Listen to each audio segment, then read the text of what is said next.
የኤርትራን ጊዜያዊ መንግስት የአሰብ ወደብ ለኢትዮጵያ ኢኮኖሚያዊ ደህንነትና እድገት ያለውን ከፍተኛ አስተዋጽኦ ይገነዘባል። ይኸው የባህር በር ጉዳይ በኢትዮጵያና በኤርትራ ህዝቦች የግጭት ምንጭ ሊሆን እንደማይችልም ያምናል። ስለሆነም የአሰብ ወደብ ለኢትዮጵያ ነፃ ወደብ ሆኖ እንዲያገለግል ወስኗል። ገጽ 2 ቁጥር 5 ላይ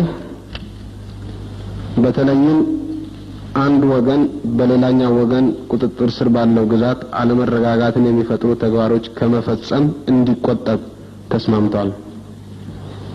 ከመፈጸም እንዲቆጠብ ተስማምቷል የሚል ይስተካከላል። እነዚህ መስተካከሎች ከእንግሊዝኛው ጋር እንዲጣጣሙ በማለት የተስተካከሉ ናቸው። በአብዛኛው ስድስተኛ ገጽ 3 ላይ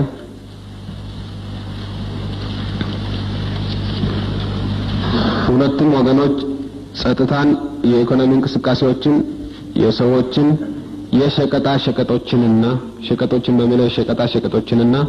የአገልግሎቶችን እንቅስቃሴ የሚመለከቱ የጋራ መማከርት ኮሚቴዎች ለመመስረት ተስማምተዋል። ሁለቱም ወገኖች ጸጥታን፣ የኢኮኖሚ እንቅስቃሴዎችንና የሰዎችን የሸቀጣሸቀጦችንና የአገልግሎቶችን እንቅስቃሴ የሚመለከቱ የጋራ መማከርት ኮሚቴዎች ለመመስረት ተስማምተዋል በሚል መልኩ ይስተካከላል። የኮንፈረንሱ ሊቀመንበር አቶ መለስ ዜናዊ የኤርትራን ጉዳይ በሚመለከት ኢህአዴግ ያቀረበው ሐሳብ መነሻ ቁም ነገሮች እንዲሁም የኤርትራ ጊዜያዊ መንግስት በኤርትራ የሚካሄደው ሪፈረንደም ለ2 ዓመት እንዲራዘምና የአሰብ ወደብ ለኢትዮጵያ ነፃ ወደብ ሆኖ እንዲያገለግል መወሰኑን ካበሰሩ በኋላ ውይይቱ የህዝባዊ ግንባር ሓርነት ኤርትራ ልዑክ ባቀረቡት ሐሳብ ቀጠለ። በመጀመሪያ በዚህ ኮንፈረንስ ونሳተፍ ተገብረልና እድሜ ዘለና ምስጋና ልዑል ምዃኑ ክገልጽ ፈት እዚ ጉባኤ እዚ ወይ እዚ ኮንፈረንስ እዚ ንሰላምን ዴሞክራሲን ዝተወገሰ ኮንፈረንስ ስለዝኾነ ሰላምን አውራ ሰላም በመጀመሪያ በዚህ ኮንፈረንስ እንድንሳተፍ ለተደረገልን ጥሪ የምናቀርበው ምስጋና እጅግ ከፍተኛ መሆኑን ለመግለጽ እወዳለሁ። ይህ ጉባኤ ወይም ይህ ኮንፈረንስ ለሰላምና ለዲሞክራሲ የተነሳሳ ኮንፈረንስ ስለሆነ ባለፉት 50 ዓመታት በተለይም ባለፉት 30 ዓመታት በኤርትራና በኢትዮጵያ መካከል ሲካሄድ የቆየው መሪር ግጭት በአፍሪካ ውስጥ ምናልባትም ረጅሙ ጦርነት የሆነና በዘመናችን በማንኛውም መለኪያ እጅግ ከፍተኛና ከባድ ኪሳራ ያደረሰ ጦርነት በመሆኑ ይህ ኮንፈረንስ ለሰላም በመነሳቱ እኔም በሰላም መድረክነቱ ማየት እንዳለብኝ ያለኝ እምነት ከፍተኛ ነው። ምናልባት ለዚህ ግጭት መንስኤ ምን እንደሆነ በሁሉም ዘንድ የታወቀና ለሁሉም ግልጽ ቢሆንም ለማስተዋወስ ያህል አንዳንድ ነጥቦችን ለመጥቀስ ሞክራለሁ። ናይዚ ግጭት ዝጠንቂ እንታይ ምዃኑ ንኹሉ ፍሉጥን ብሩህን እኳ እንተኾነ ሓደ መዘኻኸሪ ነጥብታት ክጠቅስ ክፍትህ ጦርነቱ በቀጣይነት እንዲካሄድ ለማስቻል ወይም ምክንያት ሆኖ እንዲወሰድ ለማድረግ ሲነገሩን የቆዩ ታሪኮችና ተረቶች እጅግ ብዙ ናቸው። ሲነገሩን ወደ ነበሩት ታሪኮችና ተረቶች መግባቱን ትተን የግጭቱ ዋና መንስኤ ምን እንደሆነ ለማብራራት ወደ ኋላ መለስ ብዬ ትክክለኛውን ታሪክ መጥቀስ የግድ ሊሆን ነው። የአገሮችና የህዝቦችን ታሪክ በመናወሳበት ጊዜ ቀኝ አገዛዝ ወደ አፍሪካ ከመጣበት ጊዜ ጀምሮ ያለውን ማለታችን መሆኑን ግምት ውስጥ ማስገባት ያስፈልጋል። ግድን ከውን ኣብዚ ሕጂ ነብረሉ ዘለና ዓለም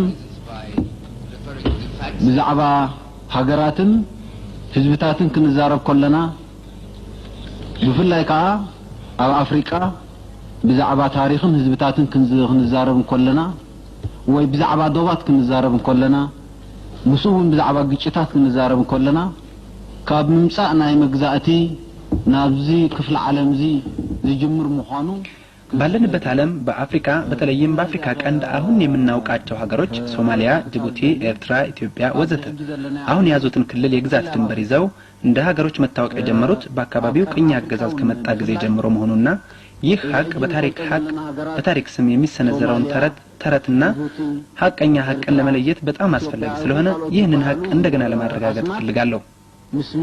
በዚህ መልኩም የኤርትራ ህዝብ በ19ኛው ክፍለ ዘመን መጨረሻ አካባቢ በጣሊያን ቅኝ አገዛዝ ስር እንደዋለ ሁላችንም የምናውቀው ነው።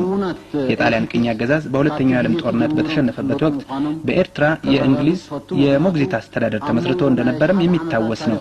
ሁላችንም የምናውቀው ነው። ሐቀኛ ፖለቲካን ታሪክና ይዝ ከባቢዚ መበገስ ዝኾነና ይዝ መሰረታው ሐቅ ስለዝኾነ በሁለተኛው የዓለም ጦርነት የተሸነፈችው ኢጣሊያ ስታስተዳድራቸው የቆዩት ቅኝ ግዛቶች በሁለተኛው የዓለም ጦርነት መጨረሻ የራሳቸውን እድል በራሳቸው እንዲወስኑ ሲደረግ ከነዚህ ውስጥ አንዱ የሆነው የኤርትራ ጉዳይ ግን በተባበሩት መንግስታት ቀርቦ የኤርትራ ህዝብ የራሱን እድል በራሱ የመወሰን መብቱ ሳይከበረለት ፍላጎቱ ሳይጠየቅ በተባበሩት መንግስታት ተሳታፊ የነበሩ እንደ ሶቪየት ህብረት ያሉ ሀገሮችና ሌሎችም የኤርትራ ህዝብ የራሱን እድል በራሱ እንዲወስን ይፈቀድለት እያሉ ይከራከሩ በነበረበት ወቅት በሁለተኛው የዓለም ጦርነት አሸናፊ ሆነው የወጡት ኃይሎች ከራሳቸው ስትራቴጂያዊ ጥቅም አኳያ በመነሳት የኤርትራ ህዝብ ፍላጎቱን ሳይጠይቁ ኤርትራን በኢትዮጵያ ውስጥ ለነበረው ዘውዳዊ አገዛዝ እንደ ስጦታ በመስጠት የራሳቸውን ስትራቴጂያዊ ጥቅም ለማስጠበቅ በወሰኑት ውሳኔ ምክንያት ያው እስካሁን ድረስ በዚህ ምክንያት ይህ ሁኔታ ጦርነቱ አሁን ያለንበት ሁኔታ እንዲፈጠር ካደረጉ መሰረታዊ ምክንያቶች አንዱ መሆኑን ሊታወቅ ይገባል። አብ ህብራት ሀገራት ወንዘዛርሱ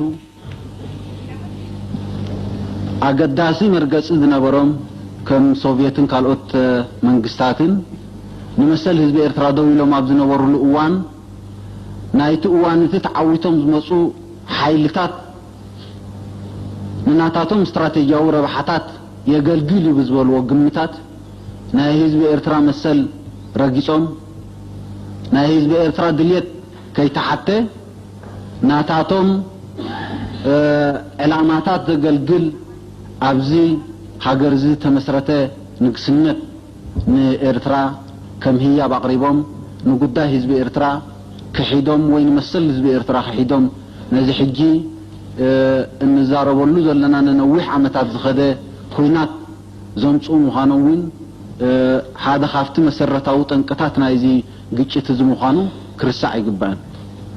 ኣብዚ ምናልባት ንታሪክ ደጊመ ከረጋግጾ ዝደሊ ጉዳይና ረጊጾም መሰልና ጥሒሶም ኣብ ከምዚ ዝኣመሰለ ኩነታት ከእትውና ዘገደዱ ኃይልታት ናይዚ ዝሓለፈ ዓሰርተታት ዓመታት ነዊሕ ኩናትን ክሳሩን የኤርትራና የኢትዮጵያ ግጭት በኤርትራና በኢትዮጵያ መካከል የተፈጠረ ግጭት ሳይሆን በፍትህና በዓለም ህብረተሰብ ፊት የኤርትራ ህዝብ የራሱን እድል በራሱ የመወሰን ጥያቄ መሆኑ መዘንጋት የለበትም። ይህም ምናልባት መንስኤ የሆነው ካለፉት 40 ዓመታት ውስጥ 10 ዓመታት የኤርትራ ህዝብ ከፍላጎቱ ውጪ በፌደራላዊ ቁርኝት ተሳስረው በነበረበት ወቅት በእስር ቤቶች እየተጨፈጨፈ በየገበያው ቦታና በያውራ መንገዱ እየተጣለ ለኡካኑን ለዓለም ህብረተሰብ እየላካ ቤቱታውን ባሰማበት ወቅት ጆሮውን የሚለግሰው ኃይል ባለማግኘቱ በመጨረሻም በኃይል የተጫነበት የግዳጅ ፌደራላዊ ቁርኝት በይፋና በአዋጅ ተበጥሶ ሌላ አማራጭ ባለመገኘቱ የትጥቅን ትግል እንደ አንድና የመፍትሄ መንገድ አድርጎ ይወስድ ዘንድ የግድ ነበር። በቀሪዎቹ 30 ዓመታት መብቱ የተረገጠውን የኤርትራን ህዝብ በኃይል ሊጨፈልቀው የፈለጉት የኃይለ ሥላሴና የደርግ ስርዓቶች ብቻ ሳይሆኑ የውጪ ርዕሰ ኃያላን መንግስታት ከተጠቀሱት ስርዓቶች ጎን በመቆም ፖለቲካዊና ዲፕሎማሲያዊ ድጋፍ በመስጠት ብቻ ሳይሆን በእነዚህ ስርዓቶች ኃይል የኤርትራን ህዝብ መብት መጨፍለቅ ወሳኝ አስተዋጽኦ እንዲኖረው ለማድረግ የዘመናችን ቴክኖሎጂ ያፈራቸውን የጦር መሳሪያዎች በማስታጠቅ በኤርትራና በኢትዮጵያ ህዝቦች መካከል በሰላም በመተጋገዝና በመረዳዳት መንፈስ ሊዳብር ይገባው የነበረውን ዝምድና በ30 ዓመታት ወደ ኋላ እንዲጎተትና የኤርትራ ህዝብ መብት እንዲረገጥ በማድረግ ለደረሰው የረጅም ዘመን ኪሳራና ጥፋት ጠንቅ የነበሩ መሆናቸውን ሳልጠቅስ ለማለፍ አልችልም። መዋጣጽን መገዲ ኩውሰት ካና ይግድን ይነሩ አውስቱ 30 ዓመታት እቲ መሰል ተረጊጹ በኃይሊ كشفلق سلتدليه ناي ኃይለ ሥላሴ ናይ ደርግን ስርዓት ጥራይ ዘይኮኑ ናይ ደጋ ኃይልታት ርእሰ ኃያላን አብጎኒ ዞም ስርዓታት ዚአቶም ናይ ፖለቲካን ናይ ዲፕሎማሲን ደገፍ መሃር ጥራይ ዘይኮነ ኃይሊ ናይዚ ስርዓታት እዚ ኣብ ምጭፍላቅ መሰል ህዝቢ ኤርትራ ወሳነ ከም ዝኸውን ምግባር ኩሉ ኣብዚ ዘለና ዘመን ዘምጽኦ ወይ ኣብዚ ዘለና ዘመን ቴክኖሎጂ ዘምጽኦ ኣጽዋር እናዕጠቑ ነዚ ኣመንጎ ህዝቢ ኤርትራን ህዝቢ ኢትዮጵያን بسلام بمتحققاز بمرددا كمعبل زنبور زمدنا مثالات عامة دحريت قوتيتهم بأطوارهم نتمثل مرقاصهم ناي إذا حلفنايو نوح اوان كساراتات انكم من بارون كي تقصكو حل فايدل ناي هاي السلاسية ناي منقستون سرعات زي حتى تلو نقر نحراليو نهزبي إثيوبيا حنسا بحضرنتشن حنسا بناي شوراشن حنسا بناي أملاخشن بزي تفلالي أسمات نهزبي إثيوبيا أبزر بحاذي يقولو كوينات نخأتو أبتو كوينات نخحرر የኃይለ ሥላሴና የመንግስቱ ስርዓቶች የሚጠየቁበት ጉዳይ ቢኖር የኢትዮጵያ ሕዝብ አንዴ ባንድነት ስም አንዴ ባቢዮት ስም በሌላ ጊዜ በአምላክ ስም በተለያየ ስያሜ ጠቀሜታ በሌለው ጦርነት ውስጥ እንዲዘፈቅና በጦርነቱ ላፈን እንዲለበለብ ኢትዮጵያ እንድትፈራረስ ኢትዮጵያ እንድትዳከም በመጣጣራቸው በኢትዮጵያ ሕዝብ ፊት ተጠያቂዎች መሆናቸውን ብቻ ለመጥቀስ ወዳለሁ። የኤርትራ ሕዝብ ከ30 ዓመታት ረጅም ትግል በኋላ በራሱ ውሱን አቅም እዚህ ብቻ ሳይሆን በአፍሪካ ውስጥ ተወዳዳሪ የማይገኝለት የሰው ህይወት ከፍሎ ከመቶ ሺህ በላይ ህዝብና ተጋዳዮችን በጦርነት ውስጥ ለፍልሚያ አሰማርቶ በብዙ ሺህ የሚቆጠሩት አካለ ስንኩላን ሆነው የህዝቡ ሲሶ ለስደት ተዳርጎና በዚህ ሁሉ ፈተና ውስጥ በአንድ እግሩ ቆሞ በመታገል የኤርትራ ህዝብ የራሱን እድል በራሱ ለመወሰን እሱ በፈለገው በሰላማዊ መንገድ ሳይሆን ፍላጎታቸውን ተግባራዊ ለማድረግ ጦርነት በከፈቱት ኃይሎች ፍላጎት ማለትም በትጥቅ ትግል እነሆ ዛሬ መብቱን ለማረጋገጥ ችሏል።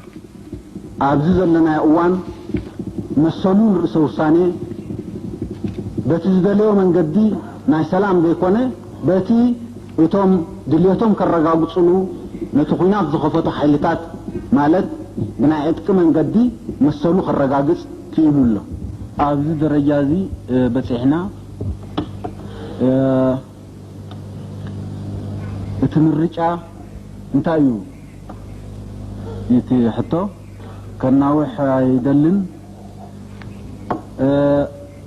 عبد وانزي بزقاطامزي الغباء مسلامن ديمقراسين تلاعلو سلازلو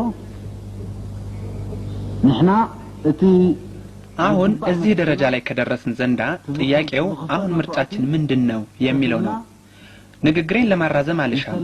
በአሁኑ ወቅት በዚህ አጋጣሚ ይህ ጉባኤ ለሰላምና ለዲሞክራሲ የቆመ መሆኑን ያህልና እኛም ተገቢውን መስዋዕትነት በመክፈል ተገቢውን መብታችንን ያረጋግጥን ስለሆነ ከዚህ በመካሄድ ላይ ካለው ኮንፈረንስም ሆነ ከዚህ መድረክ ከሚፈልቁት የመንግስት አቋሞች ለማወቅ የምንሻው ይህ ስርዓት የቆየውን አሰራር በመከተል የተለያዩ ሰበቦችንና ማድበስበሶችን በመፍጠር ጦርነትን የመቀጠል ወይስ የሰላምን መንገድ የመከተል አቋም ለማወቅ ነው። አሁን እዚህ የተገኘ ነው። ቀደም ሲል እንደገለጽኩት ኮንፈረንሱ ለሰላም የቆመ መሆኑን ያለንን ተስፋ ከፍተኛ ነው። ይህ ሲባል ግን ከመጠራጠር ድነናል ለማለት አይቻልም። ለሰላም ዝተበገሰ ኾን ተስፋና ለዓሊዩ እዚ ማለት ግን ከምጥርጣራት አዱ ዕሉና አሎ خباه ላይ ካለ ኣብዚ ምናልባት ቅድሚቶም ካልኦት ነጥብታት አቴ ምዝራበይ ኩናት ዝደልዩ ኩናት ከራሳስኑ ዝጸንሑ ሓይልታት አለው እዚ ሕጂ ተፈጢሩ ዘሎ ኩነታት ምናልባት እዚህ ላይ ወደ ሌሎች ጉዳዮች ከመግባቴ በፊት ምናልባት ማንሳት ያለብኝ ነጥብ ቢኖር ዛሬም ጦርነትን የሚሹ ጦርነትን ሲያፋፍሙ የቆዩ ኃይሎች መኖራቸውን ነው። አሁን የተፈጠረው ሁኔታ ምናልባት ከነሱ ምኞትና ፍላጎት ጋር የማይጣጣም ኃይሎች ሊኖሩ ይችላሉ። በተለያዩ ሽፋኖችና በማራኪ አቀራረቦች አሁን ያለውን ሁኔታ ጠማዘው ህዝቡን ደግሞ ዳግም ጦርነት ውስጥ ለመማገድ የሚፍጨረጨሩ ኃይሎች ስላሉና የነዚህም ኃይሎች መኖርና ማንነታቸውንም ስለምናውቅ በዚህ ኮንፈረንስ ላይ ያለን እምነት ከፍተኛ ቢሆንም እንኳን ጥርጣሬ እንዳለን ሳልጠቅስ ማለፍ አልሻም። አሞንጎ እዚ ሕጂ ተፈጢሩ ዘሎ ኩነታት ንሓዋሩ ኣብ ናይ ኢትዮጵያ ፖለቲካ ናይ መሰጋገር መድረኽ ተወዲኡ ናይ ህዝብ ኤርትራ መሰር ሰውሳኔ ከምቲ ተቀዲመ ተቀስኩዎ በግብር ተረጋግጹ ኳተሎ ሕጋዊ መዛዘም እንትግበረሉ ተወስኑ በዘሎ የመጠራጠሩን ጉዳይ ወደ ጎን ትተን አሁን በተፈጠረው ሁኔታ ውስጥ ለዘለቂታው በኢትዮጵያ ፖለቲካዊ የሽግግር መድረክ እስኪደራጅ ድረስ የኤርትራ ህዝብ የራሱን እድል በራሱ የመወሰን መብት ቀደም ሲል እንደገለጽኩት በተጨባጭ የተረጋገጠ ቢሆንም እንኳን ህጋዊ መመዘኛ እንዲኖረው የውሳኔ ህዝቡ ለሁለት ዓመታት እንዲዘገይ በተወሰነው መሰረት በመጪዎቹ ሁለት ዓመታት ውስጥ ለዘለቂታው የሁለቱም ህዝቦች ዝምድና በሚመለከት አዲስ ምዕራፍ ለመክፈት በመግቢያነት ውሳኔ ህዝቡን በሁለት ዓመታት ከማዘግየት በተጨማሪ ያሰብ ወደብ ለኢትዮጵያ ህዝብና ለኢትዮጵያ ኢኮኖሚያዊ ግልጋሎት ክፍት እንዲሆን መወሰን በተለያዩ ኢኮኖሚያዊ ዘርፎች ተባብሮና ተጋግዞ መስራት አስፈላጊ መሆኑን መረዳት ከረጅምና መራራ ትግል እንዲሁም መስዋዕትነት በኋላ የተጨበጡትን የሁለቱም ህዝቦች ድሎችን በተለያየ መንገድ ለማደናቀፍና ለማዳከም የተሰለፉ ኃይሎች ሊኖሩ ስለሚችሉ የሁለቱንም ህዝቦች ጥቅሞች ለመጠበቅ የጸጥታ ጥበቃ ስምምነት ማድረግ አስፈላጊ መሆኑ የታወቀ ስለሆነ ከነዚህ ጉዳዮችም ሌላ ባለፉት ጊዜያት የነበሩትን የከረረ የጥላቻ ታሪክ ለማለዘብና ለመፈወስ የጋራ ስራን ስለሚጠይቅ በበኩላችን ቀደም ሲልም ስናቀርበው የቆየነውና አሁንም ለዚህ ኮንፈረንስ በመናቀርበው ጽሁፍ ላይ የተዘረዘሩ ስለሆነ አሁን ደግሜ ለማረጋገጥ የምፈልገው ከእንግዲህ ዝምድናችን እንዴት ይጠናከር በሚለው ላይ ያተኮረ መሆኑን ስገልጽ በሁለቱም መንግስታትና ህዝቦች መካከል የሚኖረውን መተጋገዝና መረዳዳት ለማጠናከር በእኛ በኩል አስፈላጊውን ጥረት ሁሉ ለማድረግ ዝግጁ መሆናችንን እያረጋገጥኩ በእኔም ይሁን በህዝባዊ ግንባር የልኡካን ቡድን አባላት በኩል መብራራት ያለባቸውን ጥያቄዎች ለመመለስ የተዘጋጀን መሆናችንን በመግለጽ እዚህ ላይ ንግግሬን እቋጫለሁ። መንፈስና ንድሕሪ ሕጂ ብዝመጽእ ንመጻኢና ከመገርና ዝምድናታትና ከነማዕራር ንኽእል ናብ ዝብል ዝጠመተ ምዃኑ ነዚ ኣብ መንጎ ክልቲኡ መንግስታት ይኹን ህዝብታት ዝህሉ ምትሕጋዝን ምርዳእን ንምሕያል ብወገንና እቲ ዝድለ ጻዕሪ ክንገብር ቁርባት ምዃንና እናረጋገጽኩ ካብዚ ንላዕሊ ብወገነ ይኹን ብወገን ዝልኡኽ ናይ ህዝባዊ ግንባር ክቐርብ ዝሕተት መብርሂታት ተሎ ወይ እውን ኣብቲ قريبو زلو ورقات بقطع معنا زملكتور استاد ابزلولو مبريتات كنهب قربات مخنا ان غلصكو بزربا يحصر عن يحير له هنا يترجم شجر كغاطمو الخوم ግን كنتحጋገዙ ሊና እናላ ተመንገዝ ልትሆን እሺ ማጠቃለያም ላይ ከቤቱ የሚቀርቡ ጥያቄዎች ወይም ግንባር ለሚመለከት ጉዳይ በተነሳ ጊዜ ማብራሪያ ለመስጠት ዝግጁ መሆናቸውን አስቀምጠዋል እና ይህን መሰረት በማድረግ ወደ ውይይቱ እንሸጋገራለን ማለት ነው።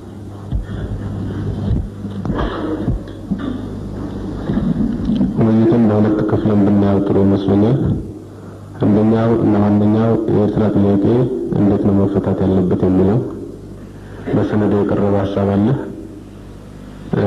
ሌሎች አማራጮችም ካሉ ሊቀርቡ ይችላሉ እና መጀመሪያ የኤርትራ ጥያቄ እንዴት ይፈታ በሚለው ላይ አንድ አይነት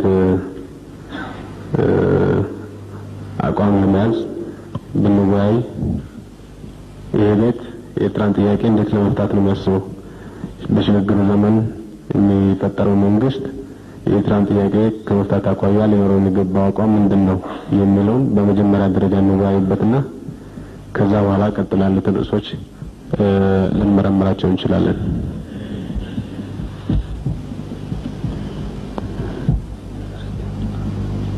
እሺ ፕሮፌሰር አስራት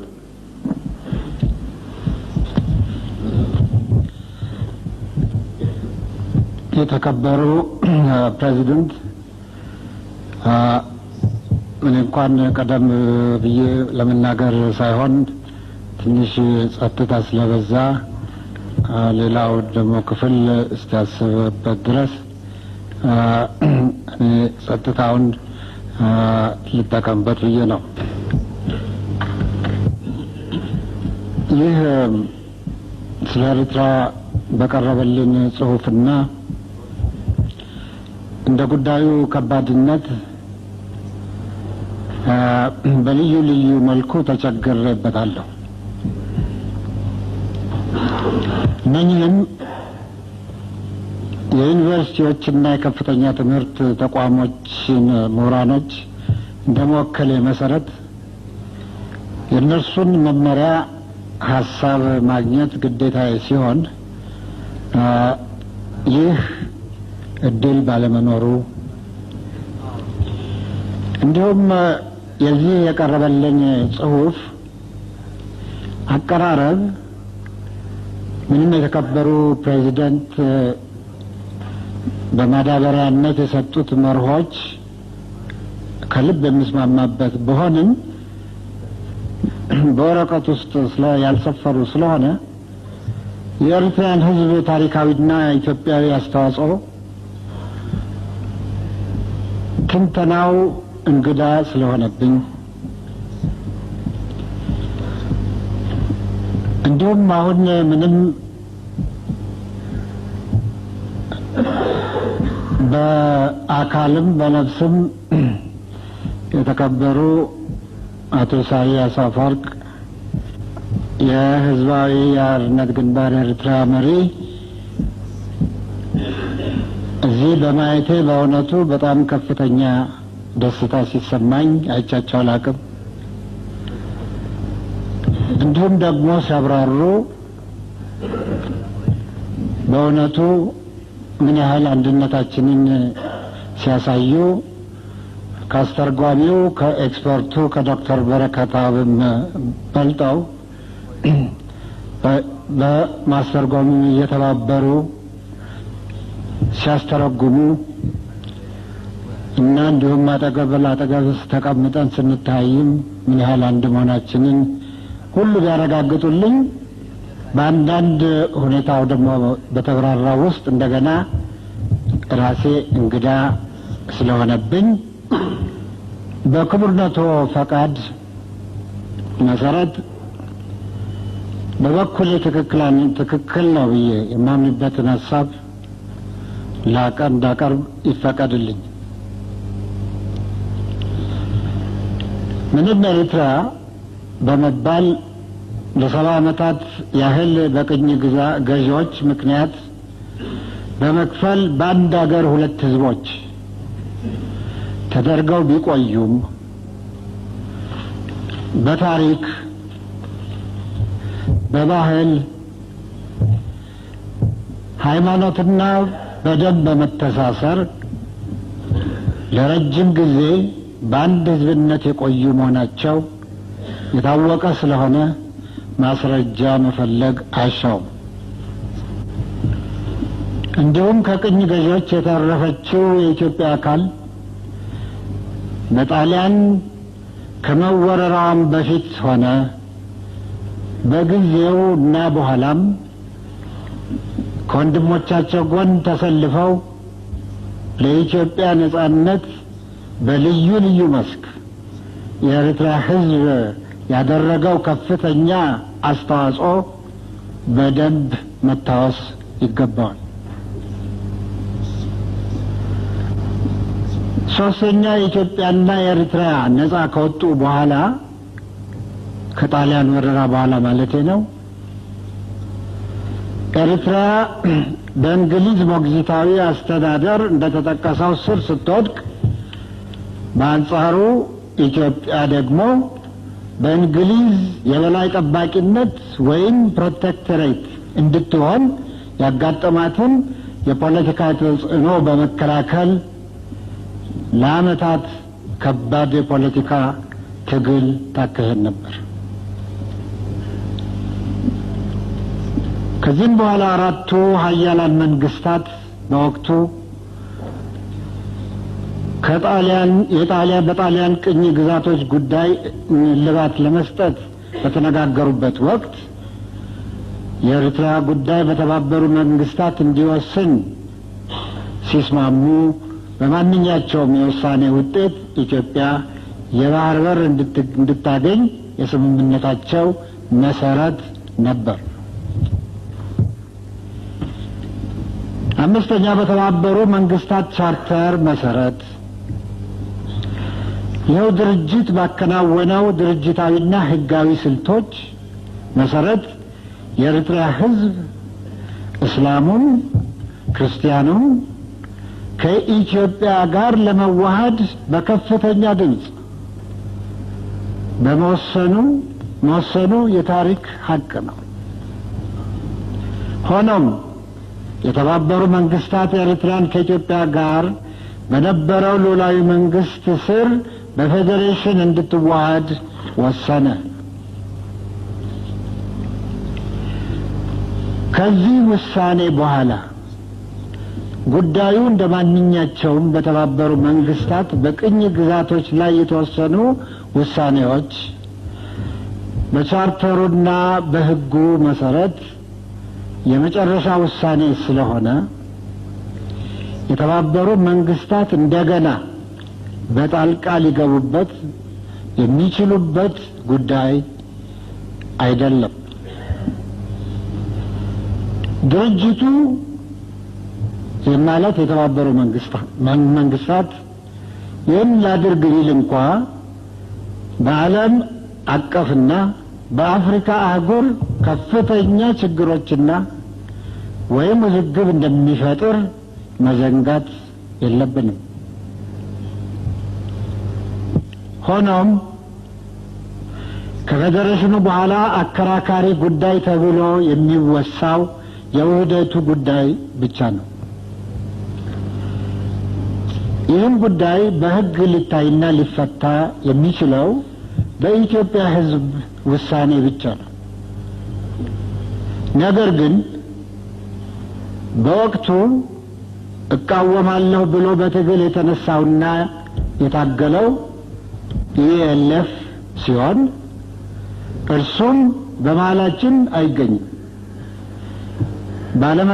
ባለመጋበዙም ቅሬታ የተሰማ መሆኑን በቢቢሲ ከጥቂት ቀናት በፊት ሰምቻለሁ።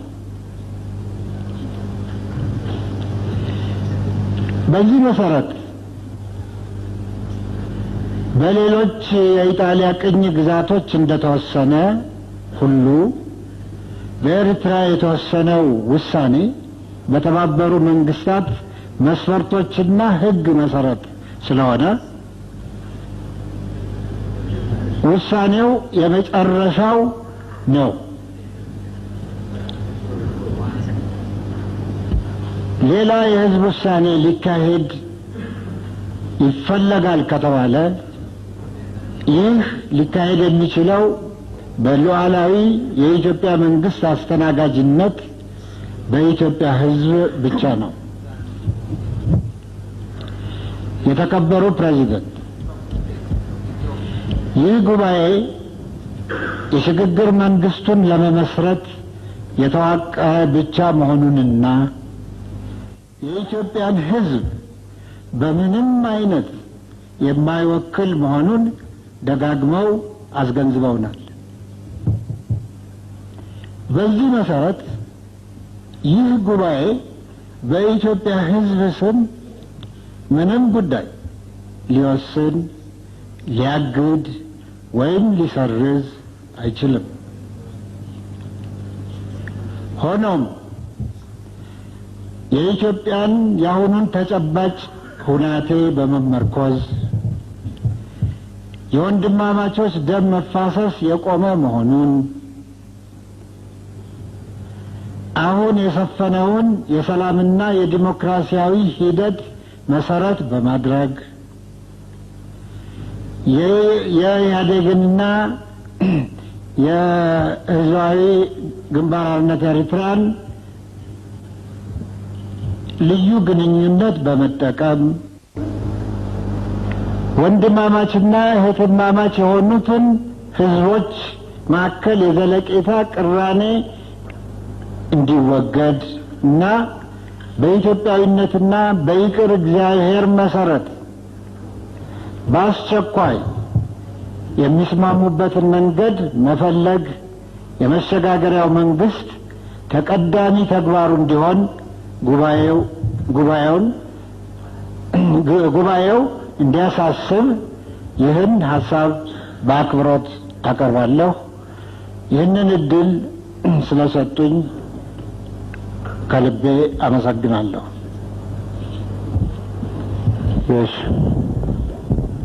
ሌላ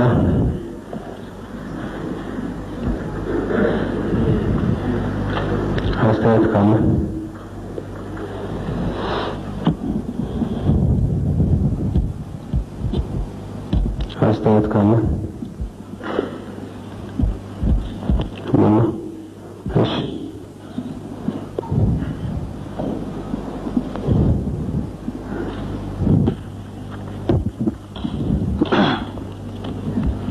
በጣም አመሰግናለሁ ክቡር ሰብሳቢ። እኔ እንኳን እንደ መንደርደሪያ አድርጌ የማቀርበው ቀደም ሲል እርሶም ባቀረቡት መሰረት በኤርትራ ጉዳይ ላይ ምን አይነት የመፍትሄ ሀሳብ መወያየት እንችላለን ወደሚለው ከመግባታችን በፊት አቶ ኢሳያስ ባቀረቡት አጠቃላይ ሪፖርት ላይ ማብራሪያ እንዲሰጥ ወደ ወዛው ውይይት ከመግባታችን በፊት ማብራሪያ እንዲሰጥበት ሁለት ነጥቦች አሉኝ። በርግጥ በተከታታይ ባለፉት 3 ቀናት በተሰበሰብንበት ጊዜ በአጠቃላይ በአገራችን በብሔሮችና ብሔረሰቦች ይደረግ የነበረውን ፖለቲካዊ ተጽዕኖ እና ጭቆና፣ ኢኮኖሚያዊ ብዝበዛና ጭቆና፣ የባህል ጭቆና፣ ብሔሮችና ብሔረሰቦች በራሳቸው ቋንቋ ታሪካቸው እንዲያፍሩ በደረገበት ስርዓት ውስጥ ትምህርትና ሌላም ልማት ተከልክሎ ከአፍሪካ ብሎም ከታዳጊ ሀገሮች የመጨረሻውን ጭራ ይዞ እንዲገኝ የደረገ ህብረተሰብ ነው። በዚህ መሰረት በዚህ ታሪካዊ ስብሰባ ላይ ይህን ሁሉ አስቀያሚ ገጽታዎችን ሁሉ አስወግደን በአዲስ ጎዳና ሄደን ብሔሮችና ብሔረሰቦች በአጠቃላይ በዚህ ግዛት ክልል ያለው ህብረተሰብ ሁሉ በወንድማማችነትና በተዋናችነት ወደ አዲሱ ምዕራፍና በዲሞክራሲና በእኩልነት ቅራኔዎች ቀርተው መቃቃሮችን ቀርተው በሚያስችል ሁኔታ አዲስ ስርዓት ለመዘርጋት የተሰበሰበ መሆኑን ለሁላችንም ግልጽ ነው። ይሁን እንጂ አንዳንድ መሰረታዊ የሆኑ ሀቆችንም ደግሞ ከታሪክ አንፃር ታሪክ ምስክር ነውና መረሳት የሌለባቸው ብዙ ጉዳዮች ይኖራሉ። አንደኛ የኢትዮጵያን ታሪክን በተመለከተ የቀረበ አስተያየት አለ። ሁለተኛ ደግሞ ስለ ኤርትራ ፌዴሬሽን የተባበሩት መንግስታት በመጀመሪያው 1950ዎች መጀመሪያ ላይ ስለወሰደው ሀሳብ በቀረቡት ሀሳቦች ላይ ማብራሪያ ጠይቃለሁ። አንደኛ የኢትዮጵያ አንድ ኤንቲቲ እንደ አንድ ራሱ የቻለ አንድ መንግስት አካል ሆኖ የታየው እንደ ሌሎቹ እንደ ጅቡቲ፣ ሶማሊያ ወይም ጎረቤት ሱዳን ሀገሮች የአውሮፓ ቅኝ ገዢዎች ወደ አፍሪካ ከመጡ በኋላ በተመሳሳይ ደረጃ ላይ የተቀመጠ መሰለኝ። ኢትዮጵያ በተለያየ ታሪክ ውስጥ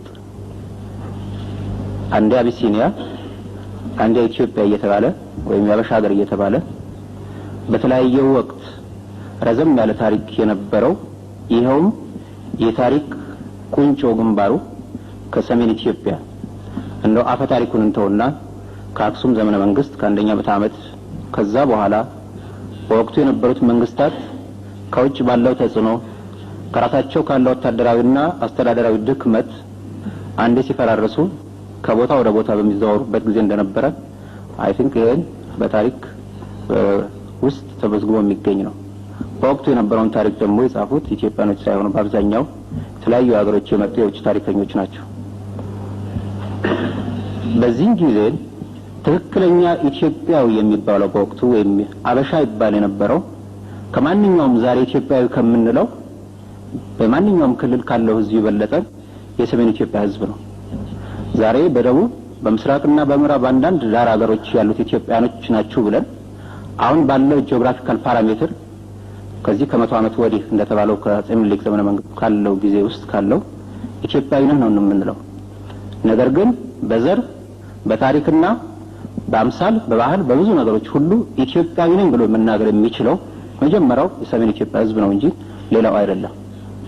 ይሄን ሀቅ እያለ ከዛ በኋላ በርግጥ ከአፄ ምኒልክ ዘመነ መንግስት ወዲህ ዛሬ ኢትዮጵያ የምንለው የጂኦግራፊ ዴፊኒሽን ነው እንጂ በርግጥ ኢትዮጵያ የሚባል አሰች በባህልና በቋንቋም የአንድ ህዝብ ስያሜ አይደለም። ያ መሆኑ ከታወቀ ዛሬ ኢትዮጵያ ስያሜ የምንለው ይሄ ዛሬ ከመቶ ዓመት ወዲህ ያለውን ሳይሆን በርግጥ የራሱ ኮንቲኒቲና ለውጦች ነበሩት። ይህ መሆኑ ከታወቀ አቶ ኢሳያስ ባቀረቡት ሪፖርት ላይ የኢትዮጵያ ታሪክ ከ100 ዓመት ወዲህ ነው የሚለውና ቀደም ሲል ከነበረው የታሪክ ማስረጃነት ካለው በምን አይነት ሁኔታ ተለይቶ ከሌሎቹ አዲስ ከተፈጠሩ ኤንቲቲዎች አፍሪካ ሀገሮች ጋር ሊወዳደር እንደቻለ ይህ በትክክል ማስረጃ እንዲሰጡበት ጠይቃለሁ። ይካለኝ የራሴን የታሪክ ዕውቀትና ትንሽ አዲስ ነገር ስለሆነብኝ በዚህ በኩል ማስረጃ ፈልጋለሁ። በሌላ በኩል ደግሞ ቀደም ሲል ጣሊያን ኤርትራን በቅኝ ግዛት ከመያዟ በፊት ስለነበረው የዘር ግንድ፣ የታሪክ፣ የቋንቋና ሌሎችን በዝርዝር ማስረዳቱ በዚህ ወቅት አስፈላጊ አይደለም። ይሁን እንጂ 50 ዓመት በጣሊያን ቅኝ ግዛት 10 ዓመት ደግሞ በእንግሊዞች ወታደራዊ አስተዳደር ከቆየ በኋላ የተባበሩት መንግስታት በወቅቱ 5 አባላት ያሉበት ነፃ ሀገሮች ወይም ገለልተኛ ሀገሮችን ወደዚህ አካባቢ ደርሰው የህዝቡን ስሜትና አስተሳሰብ በወቅቱ ደግሞ በተለያየ ምክንያት በሃይማኖት ድርጅቶች እና የፖለቲካ ድርጅቶች ህዝቡን እንወክላለን ራሳችንን እንወክለው ህዝብ አለን ብለው በቀረቡት የፖለቲካ ድርጅቶች አስተሳሰብና አቋም መርምረው ከተመለሱ በኋላ በሰጡት ውሳኔ መሰረት የተባበሩት መንግስታት እነዚህኛ ውሳኔዎችን ሁለተኛ ደግሞ ቀደም ሲል የጣሊያን ቅኝ ግዛት ወደዛ ከመምጣቱ በፊት ከነበረው ታሪካዊና ህዝባዊ ኢኮኖሚያዊ መተሳሰርና ሌሎችም ግንዛቤዎች ውስጥ በማስገባት በድምጽ ብልጫ ሶስቱ ከኢትዮጵያ ጋር በፌደራል ስታተስ ልትቀላቀል ወይም ልትተሳሰር ትችላለች በሚል ሌሎቹ ሁለት አቋም በመውሰድ የአብዛኛው ድምጽ ከፍ ስላለ ያደረገው ውህደት መሰለኝ። እርግጥ ከዛ በኋላ ያለ ስላሴ አስተዳደር ቀጥሎም ደግሞ ወታደራዊ አምባገነን የመንግስቱ አስተዳደር በክልሉ እንደ ሌሎች የኢትዮጵያ ህዝቦች ላይ ያደረገው ወታደራዊ ፖለቲካዊና ኢኮኖሚያዊ ተጽዕኖች የባህል ረገጣዎችና ተጽዕኖች ይህ ዓለም የሚባል ነገር አይደለም። ከዛ በኋላ የነበረው ሁሉ ከማንም እንደማንኛውም የኢትዮጵያ ህዝብ የኤርትራ ህዝብ በከፍተኛ ጭቆናን ስር እንደነበረ ሁላችንም የሚያሳዝንና አብረንም ስንታገልበት የነበረ ነው። ትግሉንም ስንደግፈው ነበር። ስለዚህ በዚህ በኩል ያለ ፍላጎቱ የተባበሩት መንግስታት በራሱ ሰዎች አማካይነት የህዝቡን ድምጽ ሳይሰማ ውሳኔ ተላልፎ ፌደራሊዝም ወይም የፌደራል ስታተስ አስተዳደር ውስጥ እንዲውል ተደርጓል በሚሉት ሁለት ነጥቦች ላይ ማብራሪያ እቀበላለሁ። ስለዚህ መጀመሪያ የማብራሪያ ጥያቄዎች ቀርበው መልስ ቢሰጥባቸው እነዚህ ማብራሪያ ጥያቄዎች ቀርበው መልስ ከተሰጠባቸው በኋላ ወደ ክርክሩ ብንሄድ የተሻለ ነው የሚል ሐሳብ አለን። ይሄ እንግዲህ ለቤቱ የሚቀርብ ነው ማለት ነው። ሁለተኛ ለኢፒኤልኤፍ የሚቀርብ ማሳሰቢያ ነው። አተረጓጎም ላይ አንዳንድ ችግሮች ስላሉ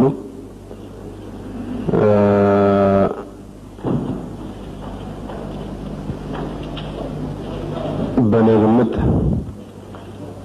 አቶ ኢሳያስ አቋሙን በትግርኛ ብቻ ሳይሆን በእንግሊዝኛም በበቂው ማስረዳት እንደሚችል ስለማምን ለቤቱ እንዲመች የማንም ሰው በቋንቋው የመጠቀም መብት ሳልጋፋ ማንም ሰው በቋንቋው የመጠቀም መብቱ እንዳለ እንደተጠበቀ ሆኖ ስብሰባውን ለማሳጠር ይረዳ ዘንድ ማብራሪያውን በተቻለ መጠን በእንግሊዝኛ ቢሰጥ ጥሩ ነው የሚል ሐሳብ አለን። ነገር ግን ይህን ስንል ማንኛውም ሰው በቋንቋ የመጠቀም መብቱን ለመጋፋት እንዳልሆነ ከወዲሁ ግልጽ እንዲሆን ያስፈልጋል። ለቤቱ ይረዳል፣ ስብሰባውን ለማሳጠር ይጠቅማል በሚል ነው። Express myself and be brief in dealing with the issues raised. I, on the beginning of my speech, mentioned one basic fact, and that was our position to evade history and historical facts should be taken note of, because we have been told, and I think there is a lot of controversy on what is written in books of history in this country. I don't want to go into the controversies about what is true and what is not true. በዚህ ላይ የተነሳውን ጉዳይ በተቻለኝ መጠን አጠር አድርጌ ለማብራራት ሞክራለሁ። ቀደም ብዬ ባደረኩት ንግግር ላይ ስለ ታሪክና ስለ ታሪክ መረጃዎች የኛን አቋም ያነሳሁት እዚህ ሀገር በተጻፉ መጻሕፍት በሰፈሩት ታሪኮች ላይ ብዙ ዝግብ ያለ መሆኑን በመስማታችን ነው። የትኛው ትክክልና ልክ የትኛው ሐሰት እንደሆነ በመግለጽ ወደ ውዝግቡ ጠለቅ ብዬ ለመግባት አልፈልግም። ግን በዚህ አካባቢ ባሉ ህዝቦች መካከል አንድ አይነት ግንኙነት መኖሩ በጣም ግልጽ ነው። በመጽሐፍት የሰፈሩ አንዳንድ ነገሮችን ራቅ ያሉ የታሪክ አጋጣሚዎችን ቋንቋንና የቆዳ ቀለምን አንድነት በመጥቀስ ጭቆናን ማስፈን ወይም የራስን እድል በራስ የመወሰንን የፖለቲካ መብት ለመከልከል መሞከር የለብንም።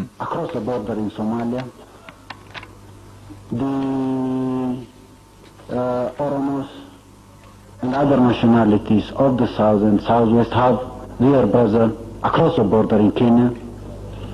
The nations and nationalities or national groups and ethnic groups on the western borders of Ethiopia have their brother across the border in the Sudan. በኦጋዴን የሚገኙ ሶማሌዎች ድንበር አቋርጦ ዝምድና ያለው ህዝብ በሶማሊያ ይኖራል። በደቡብና በደቡብ ምዕራብ ኢትዮጵያ የሚገኙ የኦሮሞ ህዝቦችና ሌሎች ብሔረሰቦች እንዲሁ ድንበር አቋርጦ የሚኖር ወንድም የሆነ ህዝብ በኬንያ ይገኛል። በኢትዮጵያ ምዕራባዊ ክፍል የሚገኙ የተለያዩ ብሔረሰቦችና ጎሳዎች ወንድሞችም በሱዳን ይገኛሉ። በኤርትራና በሱዳንም እንዲሁ ዝምድና ያላቸው ጎሳዎች ድንበር ተሻግረው ይገኛሉ። ሰዎች የኢትዮጵያ ስልጣኔ ምንጭ ብለው ለሚሉት በሰሜኑ ክፍል ባለው ህዝብ መካከል ታሪካዊ ወይም ሌላ አይነት ግንኙነት ነበር።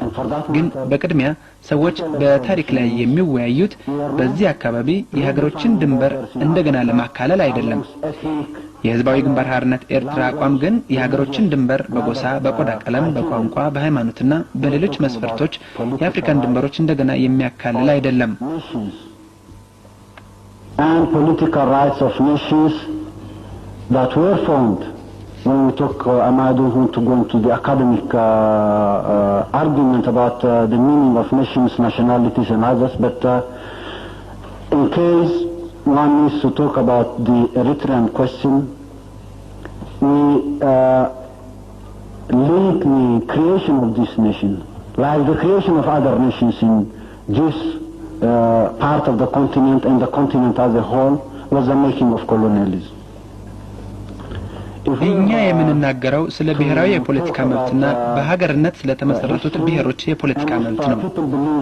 ስለ ብሔር ብሔረሰብና ሌሎችም ትርጉም ወይም ፍቺ ክርክር መክፈት አልፈልግም። ይሁንና ስለ ኤርትራ ጥያቄ ማንሳት ካስፈለገ በክፍለ አህጉራችን በተለይም በመንገኝበት በዚህ የአህጉራችን ክፍል የሀገሮችን ምስረታ የምናያይዘውና የምናየው የቅኝ አገዛዝ ስራ እንደሆነ ነው። ስለ ታሪክ ስንናገር አቢሲኒያ የሚባለው የሰሜን ኢትዮጵያ ክፍልና ኤርትራ ኢትዮጵያ ነበር ብለው የሚያምኑ ከሆነ ካርታው እንደገና ይሳልና ለዓለም ህብረተሰብ ይቀርብ። የአቢሲኒያ አካል አልነበሩም የሚሉትን ሁሉ ያስወግዱና በአፍሪካ ቀንድና በጠቅላላው ክፍለ አህጉሩ ስለ ሌላ አዲስ ሀገርና አዲስ ድንበር እንወያይ። ግን የኛ የግጭት ታሪክ የኛ እንደ ሀገር መቆም የሚጀምረው ከቅኝ አገዛዝ ነው። ያሳዝናል፣ ግን ሐቁና ታሪኩ ይሄው ነው። By someone else, we believe history in the context of the politics we are discussing now is irrelevant.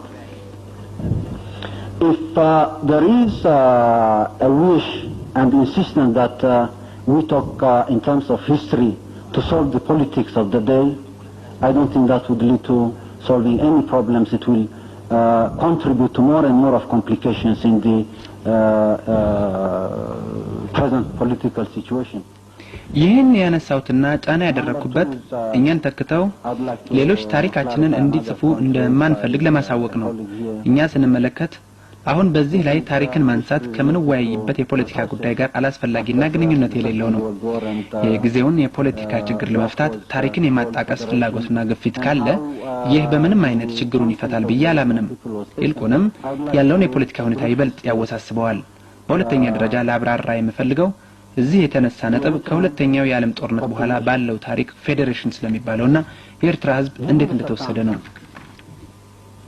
Given the circumstances of terror and political intrigues was for independence and hard facts, historical facts. I'm not going into the detail of the technicalities, how the UN Commission came to Eritrea and decided on imposing a referendum in Eritrea. It's documented, it's there for everybody to see, and there is no need of distorting facts. የኤርትራ ህዝብ ሽብርና የፖለቲካ ሻጥር ቢኖርም ነጻነት ይፈልግ እንደነበር የማይካድ ሀቅና የማይፋቂ ታሪክ ሀቅ ነው። የተባበሩት መንግስታት ኮሚሽን በኤርትራ ህዝብ ላይ ውሳኔ ህዝብ እንዳያደርግ እንዴት እንደጫነበት ወደ ዝርዝሩ አልገባም። ይህ በመዝገብ የሚገኝ ነገር ስለሆነ ማንም ሊያየው ስለሚችል ይህንን ሀቅ ማጣመም አስፈላጊ አይደለም። እዚህ ላይ ጥያቄው የኤርትራ ህዝብ የራሱን እድል የመወሰን መብት የራሱ ብቻ መሆኑንና የራስን እድል በራስ የመወሰን የኤርትራ ህዝብ መብት ብቻ መሆኑንና በህዝቡ ምትክ ማንም ሊወስንለት እንደማይችል ነው። በተባበሩት መንግስታት ውሳኔ የኤርትራ ህዝብ ፍላጎት በህግ ተግባራዊ ሆኗል የሚሉ ካሉ ይህ አልተደረገም። ጥያቄው የተመለሰው ህዝቡ ሐሳቡን ሳይሰጥበት ነው። ምክንያቱም ቀደም ብዬ እንደተናገርኩት ውሳኔ የተወሰነው በቀዝቃዛው ጦርነት ወቅት ወይም ከሁለተኛው የዓለም ጦርነት በኋላ በአፍሪካ ቀንድና በዓለም የነበረውን የስትራቴጂያዊ ጥቅም ለማሟላት ሲባል ነው። After Second World War period in the whole and in the world at large. So the fact that the population was not consulted on its right and destiny, and the findings even, which prove that all political groups within the alliance of the independence bloc represented or representing more than 75% of the population were trampled upon and their voices were not heard, and ሀቁ እንግዲህ ህዝቡ በመብቱና በወደፊት እጣው ላይ ሐሳብ እንዲሰጥ አልተደረገም። ነጻነትን የሚፈልጉት ፓርቲዎች 75 ከመቶ የሚሆነውን ህዝብ እንደሚወክሉ የተጠናው ጥናት ተረግጦ ድምጻቸው ታፍኖ ውሳኔ የተወሰደው በኃይል ነው። እነዚህ የታሪክ ሀቆች ተመዝግበው የሚገኙና ሊታዩ የሚችሉ ናቸው። በዚህ የታሪክ ሀቆች ላይ ገለጻ ማድረግ አስፈላጊ አይመስለኝም። እንደገና በአጽንኦት ልናገር የምፈልገው ግን ህዝቡ እንዳልመከረና እንዳልዘከረ ማንም ሊወስንለት መብት እንደሌለውና የፖለቲካ መብቶቻችንንና የራሳችንን እድል ራሳችንን ለመወሰን ያለን መብት ስናነሳ እናንተ ይህንን መሰረታዊ መብታችንን እንድታውቁልን ለመማጸን አስበን ወይም ተስፋ አድርገን አይደለም።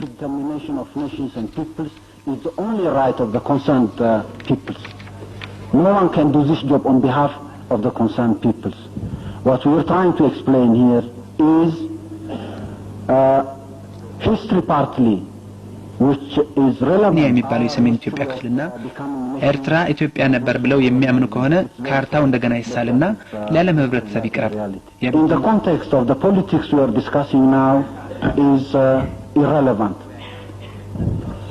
If there is a wish and insistence that we talk in terms of history to solve the politics of the day, I don't think that would be. ይህን ያነሳውትና ጫና ያደረኩበት እኛን ተከታው ሌሎች ታሪኮችን እንዲጽፉ እንደማንፈልግ ለማሳወቅ ነው። እኛ ስንመለከት አሁን በዚህ ላይ ታሪክን ማንሳት ከምንወያይበት የፖለቲካ ጉዳይ ጋር አላስፈላጊና ግንኙነት የሌለው ነው። የጊዜውን የፖለቲካ ችግር ለመፍታት ታሪክን የማጣቀስ ፍላጎትና ግፊት ካለ ይህ በምንም አይነት ችግሩን ይፈታል ብዬ አላምንም። ይልቁንም ያለውን የፖለቲካ ሁኔታ ይበልጥ ያወሳስበዋል። በሁለተኛ ደረጃ ላብራራ የምፈልገው እዚህ የተነሳ ነጥብ ከሁለተኛው የዓለም ጦርነት በኋላ ባለው ታሪክ ፌዴሬሽን ስለሚባለውና የኤርትራ ህዝብ እንዴት እንደተወሰደ ነው። I would like to briefly state the Eritrean population, given the circumstances of terror and political intrigues, was for independence and hard facts, historical facts. I'm not going into the detail of the technicalities, how the UN Commission came to Eritrea and decided on የኤርትራ ህዝብ ሽብርና የፖለቲካ ሻጥር ቢኖርም ነጻነት ይፈልግ እንደነበር የማይካድ ሐቅና የማይፋቅ የታሪክ ሐቅ ነው።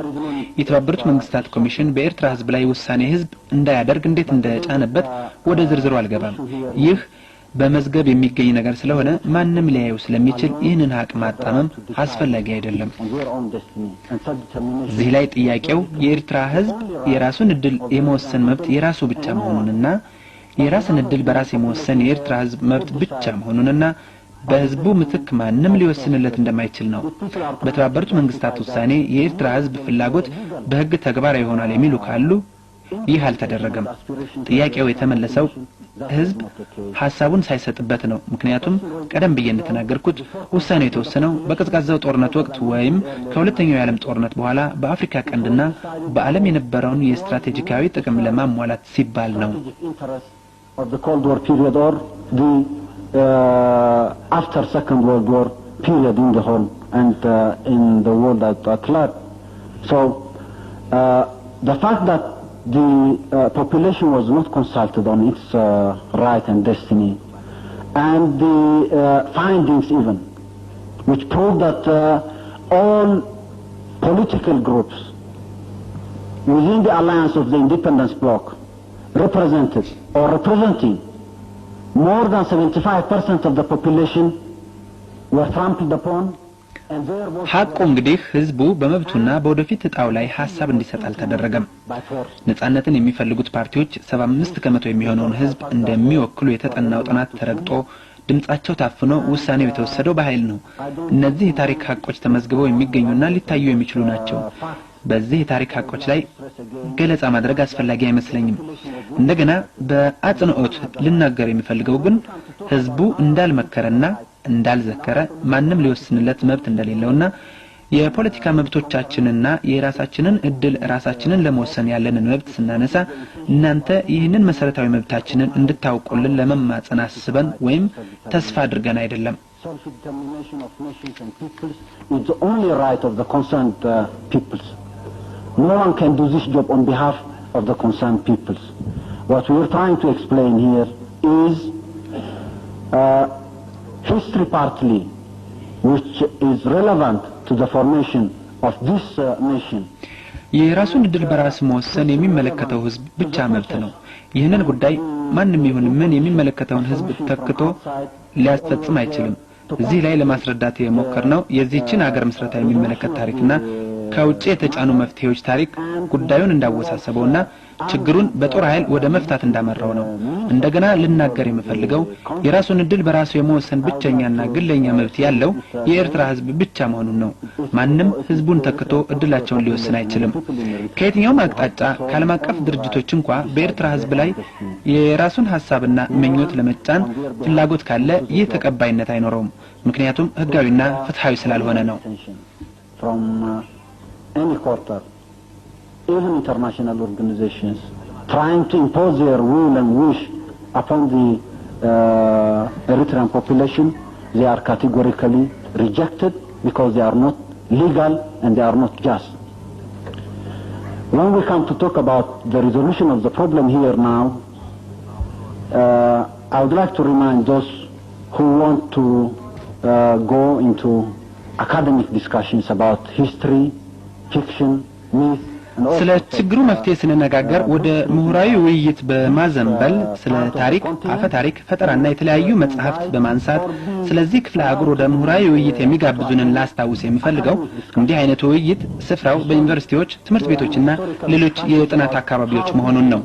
እዚህ መነጋገር ያለብን ስራ ወቅቱ የፖለቲካ ስለ ችግሩ መንስኤና ስለ ወቅቱ የፖለቲካ ስለ ችግሩ መንስኤና መፍትሄ ግጭቱ ከቶ በምን አይነት የተሻለ አይነተኛ አማራጭ መፈታት እንደሚችል መፈለግ ነው። በድጋሚ ለማከርና ላሳስብ የሚፈልገው በፊት ለፊታችን በተጋረጠው የፖለቲካ ጉዳይ ላይ እንድናተኩርና ካለፉት የጦርነት የጥፋት አመታት ታሪክ የምንላቀቅበትን መንገድ መፈለግ ነው። And my advice again is let's focus on this political issue in front of us and try to find a way out of the history of wars and destruction of the past few decades. Thank you, Mr. Chairman.